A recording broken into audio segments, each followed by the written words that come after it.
this is a bit of a late notice live that we decided to do. So I recently got connected to somebody called Crystal, who's been involved in the ESL industry for a very long time. In fact, I'm surprised we're only just kind of getting in touch, as I've kind of seen her around all the forums and groups for a lot of years and all the projects she's been doing. And I think she's seen some of the things I've been doing with OTC too. So it's glad that we could finally connect. Anyway, so Crystal's going to be doing something quite interesting tomorrow that I thought some of the OTC members may be interested in. So I thought this live would be useful. But let me see how I can work this out. I've never done this with two people before. Can I make you because you're really small. I can change the view. There we go. Okay. So hello. So yeah, so to start off, we may as well introduce yourself and what we're going to talk about today. Okay. Oh my gosh, I'm so excited to be here. Thanks for being so spontaneous and welcoming me on OTC. This is exciting. So my name is Crystal Weber. I started out as a teacher, like many of you. I actually taught for a couple of years in Japan, preschool and primary aged kids, way back in like the 2000s. After that, I trained to be a secondary English teacher here where I live now in the UK. Did that for a few years. And that sort of didn't work out for various reasons.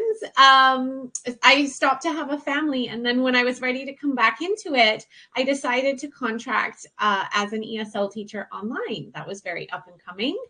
And I loved every minute of it. I loved that it was all the best parts of public school teaching and none of the bureaucracy and what have you. And as a new mom, I could grab my lessons and go. I shut the laptop and that was it. There was no peripheral work or planning.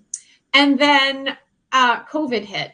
And in the first month of COVID, my executive job husband got made redundant. And it was very cheeky of them.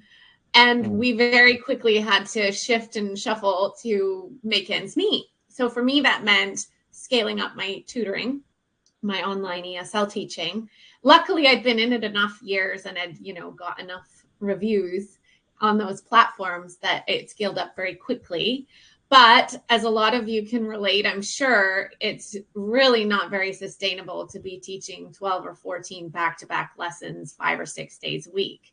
And then how demotivating to learn. I still couldn't clear our mortgage. It's like the same old story, right? So I had to start thinking outside the box. And I decided that if I took out the middleman, I could potentially earn a lot more going independent. And that went okay, but it was like a ton of bricks because I quickly realized that there's a whole lot more planning and business operations type stuff that sort of take up your time, but you're only ever paid for the contact hours. And one of those things was lesson planning. And I never really wanted to just like rip off, copywritten material, nor did I want to sort of lower the bar in this amazing tech space we now live in and just teach like a PDF textbook. But I realized that anything gamified out there or interactive was not accessible to independent teachers at that time. So I decided to roll all my experience and qualifications and create something. And I actually created Crystal Clear Esl, which some of you may have heard of or, may have tried out or be using. And it's a gamified sequential curriculum company aimed to replicate what is on offer when you teach for VIP Kid or Magic Years, and they provide that grab and go curriculum for you. So it's aimed to improve your chances of success at independence because you can have professional quality curricula without having to spend millions of hours planning it yourself at a really affordable price. So that actually took 2.5 years to create. And write and code and, because it is all interactive and gamified. And when that was done, I was like, oh, well, now what? But I thought my ethos has always been to support my colleagues, like I'm not really a salesperson. And I just want to kind of support the success. And the longer you're successful, the longer you stick with Crystal Clear. And I thought, what else do my colleagues need? Well, wouldn't it be lovely to have everything under one umbrella where they can have curriculum and virtual classroom and business tools and all the communication things you need to do with parents, etc., under one umbrella. And so my newest venture is FunClass, a virtual classroom company that I've co-founded with two other ladies, and that is going amazing as well.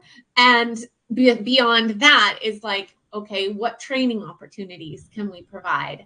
So that's, I guess, how I ended up here today with Fraser. Yeah. No, I remember the time when all the Chinese schools kind of started closing down and teachers were considering freelancing and everyone was scrambling. I remember the forums always being full of, where can I find teaching materials? How do I find PDFs? Or what? At that time, there wasn't as much interactive platforms where you could like give your students stars and awards and all the great things that they had on the platforms. So a lot of teachers were scrambling around. So I think you did the right thing by setting up Clear, the ESL courseware then, it definitely filled a niche. And your new project, I haven't. Yeah, go ahead. Sorry. No, I was just going to say I was really lucky in a way because it was the company was spawned out of the beginning of the pandemic, but of course the double reduction policy didn't come into effect for just over a year later. So I had that year to kind of get like up and running and get some resources, under my belt.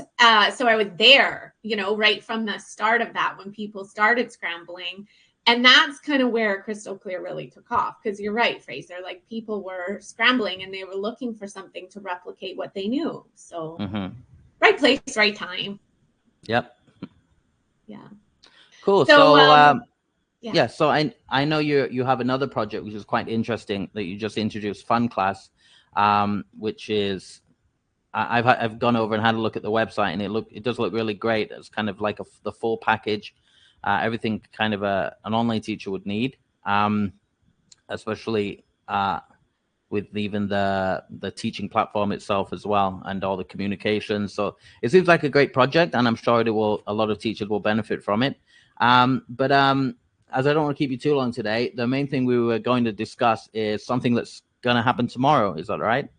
Yeah. So to extend the whole like supporting teachers thing a little further, I run an annual online summit, and it's had 2 iterations already, which have been co-hosted by Tim Gascoigne, the online teacher dude, and myself, called Level Up Summit. And those went really well.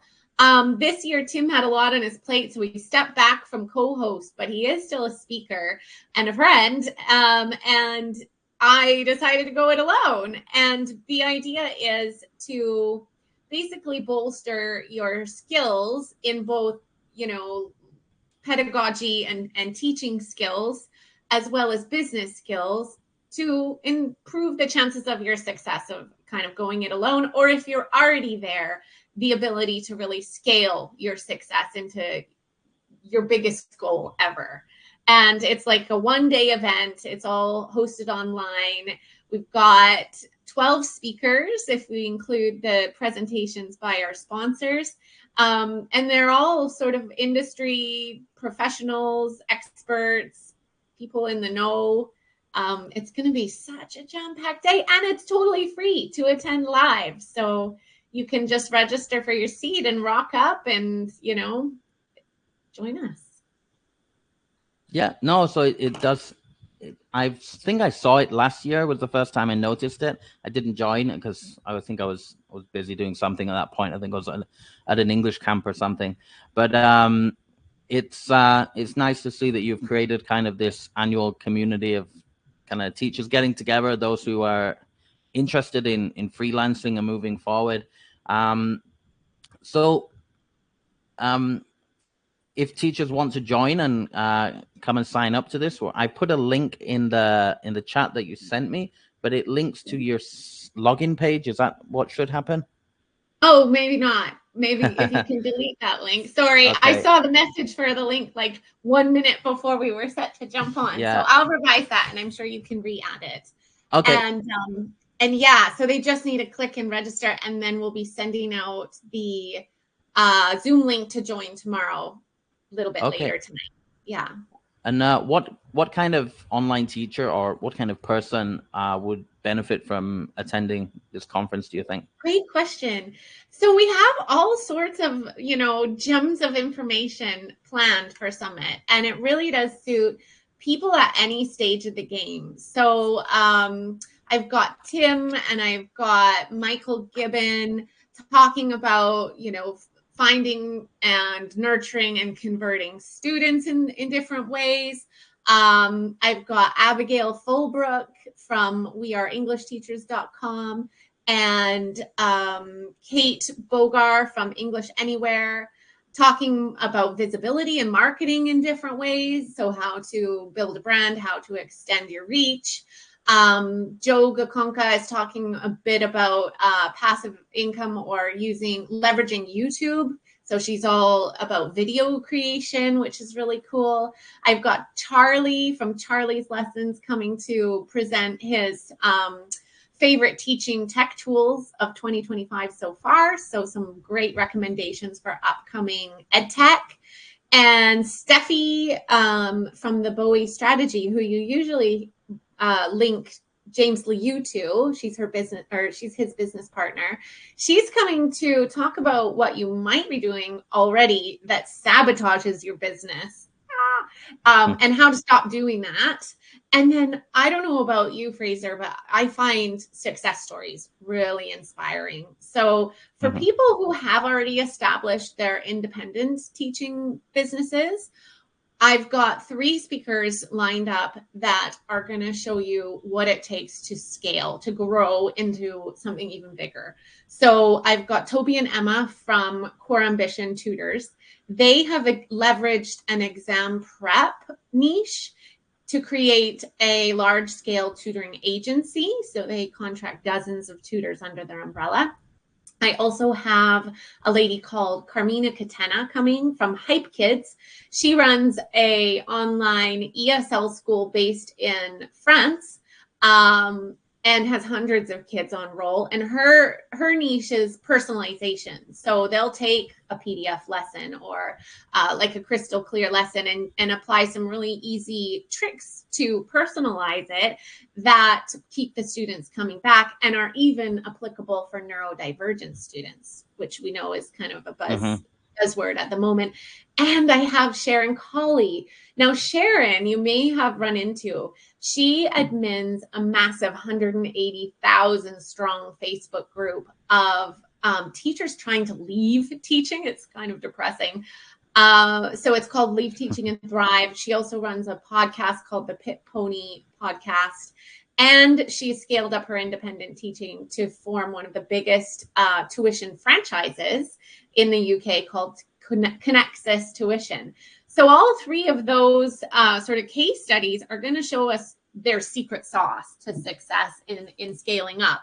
So you can see through those speakers, we're really getting the full sort of spectrum and targeting online or in-person teachers of any sort of position, like any state of the game, and also any subject. So it's not just ESL anymore. These tips are going to be important takeaways for teachers in any discipline. Yeah, that's pretty cool. I wish I had something like this when I started out, because I know. When you start out, and like back when I started out freelancing, there's pretty much no information out there. So you had to kind of make the mistakes yourself and learn as you go. But it's great that like now you have the chance that you can listen to all these people who've already done it. They've already made the mistakes. They've already found out what works and what doesn't. And yeah, I think it's a great thing that you've got there. It should be really useful. It's going to be a really fun day. So yeah, totally free to join live. We do have an upgrade option. So if you're like me and you prefer to kind of digest such detailed information more slowly, you can upgrade to a platinum ticket, which not only includes lifetime access to all the presenters' recorded talks, but there's also a goodie bag of over $400 worth of freebies and gifts, which have been generously donated by our speakers and our sponsors. And that includes everything from ebooks to workshops to one-on-one discovery calls to self-paced courses and memberships to communities like this one. It's just going to be invaluable to launching your business, or at least scaling it from where it is now. Awesome. Yeah, as I said, as I haven't said, but we were actually in discussion before about me potentially being part of it, but I had a lot going on, and I had to suddenly rush off to the Philippines to deal with an issue my brother had got involved in. But that's solved now. I've already got you earmarked for the next one, so watch. Yeah, so next year, sure, I'm happy to be involved. But so maybe we could change the topic and discuss a few other things before we wrap up, and then we can take questions. I'd love to. If anybody has any questions regarding anything related to online teaching. So one thing I've noticed at the moment is the industry has changed a lot over time, and like 5-6 years ago, you were able to find a good company, have a nice find a good hourly rate and get a full schedule within like a couple months of getting started, or even less sometimes. And it's just not the case anymore. I've found that the market's become a lot more saturated so with OTC, we focus a lot on teachers who just want to, they don't really want to freelance, or they decide they can't really be bothered, or they only want to do this for a year. So it's not worth investing the time beforehand. So they're always asking me, what's the best online school? And my answer is usually there just isn't one anymore. There's a lot of schools out there, but the pay is either mediocre, or the amount of lessons that you'll get, or the chance of getting a full schedule is much lower than it used to be. So I usually recommend that teachers, if that's what they want to do and they're totally not interested in freelancing, then you need to play the field and work for different companies 100%. At the same time, because you can't really rely on just one single company at the moment. That's one reason we built OTC, trying to have a place where teachers working for all these different companies can come together and kind of share advice on which ones are good, which ones aren't so bad. And also I do always recommend the same as you probably do, that if you're really interested in doing this as a full-time thing for a long time, or for a full-time kind of profession, you really need to think about freelancing and doing it yourself, because I don't think it's viable long term, just kind of jumping between companies all the time. I think if you really want to do this long term and make a decent amount that can support your lifestyle, you really need to start thinking about. And I always recommend teachers, even if they're already working for a company, start freelancing on the side. Just start building up a profile. And so anyway, I wondered, what kind of advice could you offer to a teacher, say they're working for a company and they're not very happy, they haven't got consistent hours, and they want to start trying to kind of build their own thing on the side? Yeah, good point. Yeah, no, I mean, just to reiterate what you said, I think that it's really important for online teachers to start in contracted roles. I think that's probably how both you and I did. And it's so valuable in terms of learning the skills, because even if you're coming into this job from an educator role, teaching online is so much different. And from my own side, I contracted for VIP Kid, Magic Ears, and Bling ABC all at once. And I'm so happy that I did, because you guys probably know VIP Kid is 1-to-1. Magic Ears was 1 to, is it 3 or 4? And Bling ABC did like whole class lessons, as in school class. So it could be 1 to 30 or 40. And the skills that you're learning to navigate each of those styles of classroom are just invaluable. At the end of the day, I think I liked the small groups the best.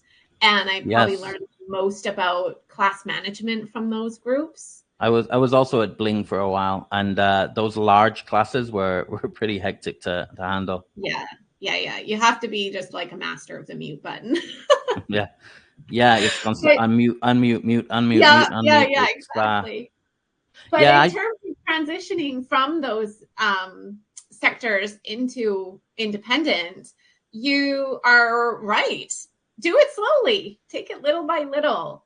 Build mm, up your skills, and then if you get the referrals from those contracts, like obviously, I'm not going to advocate poaching. yeah. That's a thing. But sometimes, for example, they'll be like, "Oh, my cousin wants to learn with you.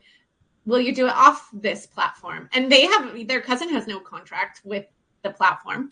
Well, So one other thing that often happens is after you've been teaching for the company, you'll get a student who's somehow found you on social media or searched your name, exactly. and they'll be asking you direct for lessons. So if you're a good teacher, I do agree. If you're starting out and you haven't done much online teaching before, it is good to spend maybe 6 months or maybe longer working for a few different online companies, even if the Yeah, pay's not that good, just to build up that experience. And then once you know what you're doing, you can start then freelancing on the side. I think that's a pretty exactly. good strategy. And just go slow. And I think the biggest easiest way to grow is through referrals. So if you keep up the Mm, bar of excellent teaching and you're exhibiting progress in your students learning, then they're going to recommend you, right? So um, work on that and then choose a niche. I think the biggest thing you can do outside of referrals is to really niche down. So specific geographic area, for example, if I want to pick up Japanese students, what social media do the parents use? How do I mhm. get infiltrate those, parenting groups, or how do I boost my following with that clientele specifically? And you can even go further and look at like entrance exam prep for British curriculum, something super Yeah. niche down, and concentrate on it. No, I totally agree there. I think that's a big mistake a lot of teachers make when they're starting out. They just kind of throw out a big net. I'll teach anything, Yeah. any adults, kids, any country, any style of teaching, any exam board. That's just it. But I think when you throw out a big net, you don't get noticed. When you Yeah. specialize, uh, you're more likely to be noticed by people who are looking for that specific niche. Yes. So yeah, niche down as much as you want. Really, the market is very large, and there'll be whatever you're really good at or whatever you're interested Yeah. in. There's likely to be a niche around that. So I got a question from Chantel, who Okay. says, "I would like to know your thoughts on how AI empowered platforms are going to impact the online teaching industry." Do you want to take that? Yeah, I mean, it's difficult to say, Chantel. I think we kind of don't entirely grasp where AI is going to take us and what its capabilities will be, but I think it will most certainly impact online teaching. I think platforms like Duolingo, for example, it's not really AI powered, but it is designed in such a Mm, way it's already doing that. However, I don't think platforms like Duolingo are ever going to replace actual, you know, teaching where you can interact with a real person who brings such a wealth of experience to lessons and knowledge and expertise, and can adapt on the fly and appeal to the students' interests and really build the relationship, because that's what's becomes memorable, right?